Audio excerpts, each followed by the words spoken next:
Hello everyone, welcome back to my channel. এই ভিডিওতে আমি আমার ফ্রিল্যান্সিং জার্নিটা আপনাদের সাথে শেয়ার করব। আমি কিভাবে ফ্রিল্যান্সিং শুরু করেছি, কোন স্কিলটা অ্যাকোয়ার করার মাধ্যমে শুরু করছি, ফার্স্টের দিকে আমার পেমেন্ট কেমন ছিল, কতদিন লাগছে একটা ভালো পর্যায়ে পৌঁছাতে। মোটামুটি ওভারঅল আমার জার্নিটা আপনাদের সাথে শেয়ার করব।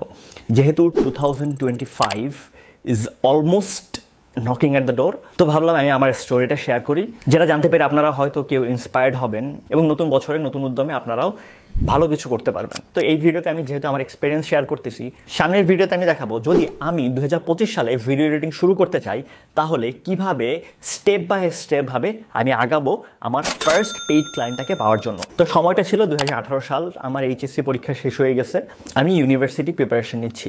অ্যাডমিশন সিজনের প্যারা তো মোটামুটি সবাই জানেন।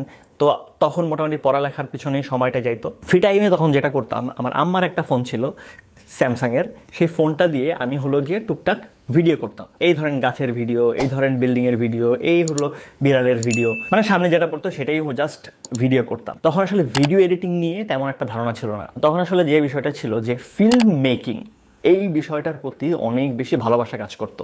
তখন স্যাম কোল্ডারের ভিডিও দেখতাম, পিটার মেকিনের ভিডিও দেখতাম, তারা তো জাস্ট ওজি লেভেলের, তো তাদেরকে একদম খুবই ভালো মতো ফলো করার চেষ্টা করতাম। তো এইভাবেই হলো গিয়ে ওই বছরটা কেটে যায়। 2019 সালে এসে যেটা হয়, সেই ছবি তোলা, সেই ভিডিও করা, ওর মধ্যে থেকে একটা ছবি আমি আসলে একটা ফটো এক্সিবিশনের জন্য সাবমিট করি এবং সেটা অ্যাপ্রুভড হয়। তো আমি এবং আমার আরেকটা ফ্রেন্ড সেই এক্সিবিশনের জন্য আসলে পার্টিসিপেট করি। যেহেতু সেটা একটা এক্সিবিশন ছিল, আমার লাইফের ফার্স্ট এক্সিবিশন, তো আমি চিন্তা করলাম পুরো জিনিসটাই না ডকুমেন্ট করব। তো বাসা থেকে বের হওয়ার পর থেকে শুরু করে সেই ইভেন্টটা এবং রাস্তাঘাট যা যা আছে সব কিছু মোটামুটি আমি কাভার করি। যেহেতু আমার কাছে অনেক ফুটেজ ছিল, তখন আমি চিন্তা করলাম পুরো জিনিসটাকে জোড়া লাগানোর চেষ্টা করি।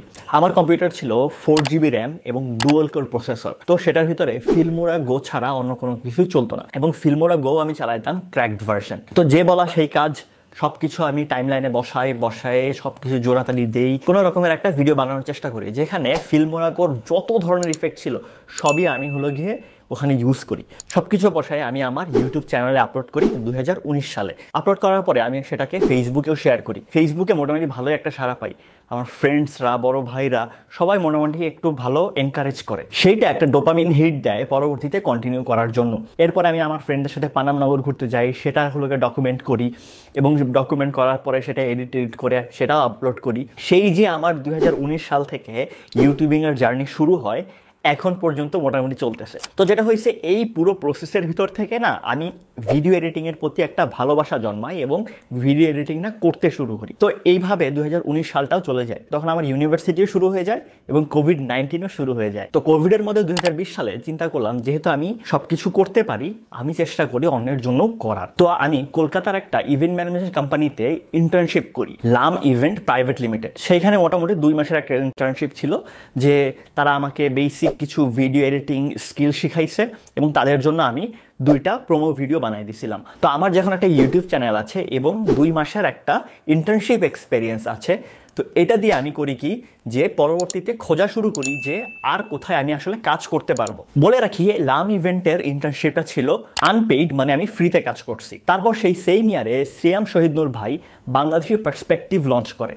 সিয়াম ভাইকে আমরা সবাই চিনি। সেই বাংলাদেশি পার্সপেক্টিভে আমি অ্যাপ্লাই করি এবং অ্যাপ্লাই করার পরে সে বাংলাদেশি পার্সপেক্টিভ থেকে আমাকে আসলে সিলেক্ট করা হয়। অ্যাগেইন আমি সেখানে 3 মাসের মতো আনপেইড গ্রাফিক্স ডিজাইনিং এবং ভিডিও এডিটিংয়ের ইন্টার্নশিপ করি। মেইন কাজ যেটা ছিল, সিয়াম ভাই যত পডকাস্ট রেকর্ড করতো সেগুলোকে আসলে কাট করে বিভিন্ন টেক্সট ইফেক্ট বসানো, রিলেভেন্ট ইনফরমেশন বসানো, রিলেভেন্ট ইমেজেস বসানো, বিভিন্ন কল টু অ্যাকশন দেওয়া। তো এইভাবে করে 3টা মাস আমি কন্টিনিউয়াসলি সিয়াম ভাইয়ের সাথে কাজ করতে থাকি। 3 মাস পরে না আসলে ইন্টার্নশিপটা শেষ হয়ে যায়। ইন্টার্নশিপ শেষ হয়ে যাওয়ার পরে আমি আমার মতো করে আবার কাজ খোঁজা শুরু করি। কিন্তু 1 মাসের মাথায় সিয়াম ভাই পার্সোনালি আমাকে নক করে বাংলাদেশি পার্সপেক্টিভের বাইরে এসে আমি তার সাথে কাজ করতে চাই কিনা। তো মোটামুটি 2020 সালের অক্টোবর মাস থেকে 2024-এর জানুয়ারি পর্যন্ত আমি সিয়াম ভাইয়ের সাথে কন্টিনিউয়াসলি কাজ করতে থাকি। তার ইউটিউব চ্যানেলে যখন আমি জয়েন করি তখন ছিল মোটামুটি 4,000-এর মতো সাবস্ক্রাইবার, এবং 2024 সালের জানুয়ারিতে যখন আমি ছেড়ে চলে আসি তখন তার সাবস্ক্রাইবার ছিল 365K-র উপরে। তো গোটাই জার্নির মধ্যে লাম ইভেন্ট এবং দ্য বাংলাদেশের পার্সপেক্টিভ, এই দুইটা আসলে আমাকে কিক স্টার্ট দেয় আমার একটা পোর্টফোলিও বিল্ড করতে। এরপরে সিয়াম ভাইয়ের সাথে আমি পেইড কাজ করা শুরু করি। সিয়াম ভাইয়ের সাথে কাজ করা ছিল অনেক বেশি এনজয়েবল। তার ভিডিও ইনস্ট্রাকশন থেকে শুরু করে ডেডলাইন, ওভারঅল সব কিছু ম্যানেজ করা, এনকারেজমেন্ট, ডিফারেন্ট অ্যাডভাইস, সব কিছু মোটামুটি আমাকে আজকে যে পর্যায়ে আমি as a video editor or as a freelancer আছি সেটাতে অনেক বড় অবদান রাখছে। তো ভাইয়ের মাধ্যমে আমার কাজ শুরু। এরপরে আমি দেশের এবং দেশের বাইরের বিভিন্ন ক্লায়েন্টসের সাথে কাজ করা শুরু করি সেই একই পোর্টফোলিও ইউজ করে। এই জন্যই আমি প্রত্যেকটা ভিডিওতে বলি একটা পোর্টফোলিও এবং ফ্রিতে কাজ করাটা খুবই জরুরি। ফার্স্টের দিকে যদি টার্গেট থাকে লার্নিং, তাহলে ফিউচারে আর্নিং হবে ভরপুর। এই একটা ফর্মুলাতে আমি এখন পর্যন্ত চলতেছি। তো এই ছিল আমার মোটামুটি জার্নি। আমি ফ্রিল্যান্সিং শুরু করি ভিডিও এডিটিং দিয়ে, কিন্তু পরবর্তীতে স্লোলি ট্রানজিশন করি কন্টেন্ট মার্কেটিং এবং সোশ্যাল মিডিয়া মার্কেটিংয়ের দিকে, কারণ আমার ব্যাকগ্রাউন্ড মার্কেটিংয়ের, এবং I consider myself Jack of all trade master of naan.